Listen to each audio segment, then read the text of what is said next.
जनपदों के कार्यकर्ताओं को एसआईआर के संबंध में एक गहन समीक्षा बैठक हुई है। सभी बूथ पर हमारे कार्यकर्ता साथी जा रहे हैं और कोई भी व्यक्ति ऐसा जो घुसपैठिए के रूप में निवास कर रहा है वो मतदाता सूची में बचे ना। जो नाबालिग मतदाता हैं वो मतदाता सूची में उनका नाम डिलीट किया जाए, जो मृतक है उनका डिलीट किया जाए और इसके अलावा पूरी तरह से जो गणना प्रपत्र फार्म मिले हैं वो 100% जमा हो। इसके लिए एक बड़ा अभियान भारतीय जनता पार्टी ने भारत निर्वाचन आयोग के निर्देशों के अनुरूप छेड़ रखा है।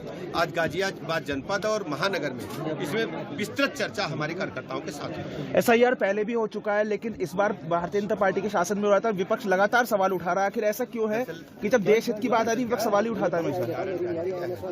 वो संभावित हार देख रहे हैं। बिहार में भी हारे हैं, बिहार में हारे हैं जंगल राज की वजह से आरजेडी के, और यूपी में भी समाजवादी पार्टी के जंगल राज गुंडा राज से अभी यूपी के लोग भूले नहीं है, अच्छी तरह याद है। ये आएंगे तो गुंडई होगी, जंगल राज आएगा। इसीलिए ये अभी से अपने संभावित हार को देख करके फेस सेविंग कर रहे हैं। सर, अखिलेश यादव ने आगरा में दरगाह पर चादर चढ़ाई थी, उसके बाद पत्रकारों से बातचीत करते हुए कहा था कि ये लोग हमारे वोट काट देंगे। आपको पता है ये वही लोग हैं जो तुष्टीकरण की राजनीति करते हैं, वोट बैंक बनाते हैं। भारतीय जनता पार्टी सबका साथ, सबका विकास, सबके विश्वास के आधार पर जन जन को जोड़ करके काम कर रही है। हम खुले हृदय से मतदाता सूची पारदर्शितापूर्ण निष्पक्ष बने, इसके हम पक्षधर हैं और भारतीय जनता पार्टी के कार्यकर्ता निर्वाचन आयोग के निर्देशों के मुताबिक काम कर रहे हैं। अगले साल राहुल गांधी ने एक रैली बुलाई है दिल्ली में, क्या कहेंगे उस रैली को लेकर? आप जानते हैं कि सब फ्रस्ट्रेटेड लोगों का एक समूह है, सत्ता के लोलुप लोगों का एक मैं कह सकता हूं जुटान है, जो एन प्रकार सत्ता चली जाने के कारण बेचैन है।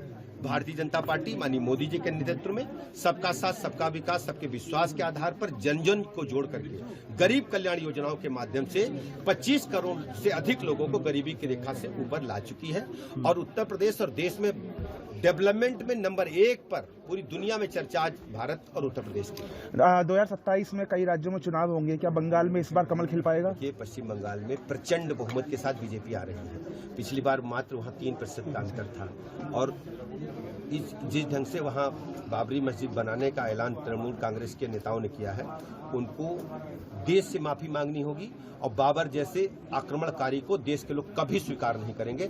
ममता बनर्जी भी तुष्टीकरण की राह पर ही चल रही है। ठीक सर।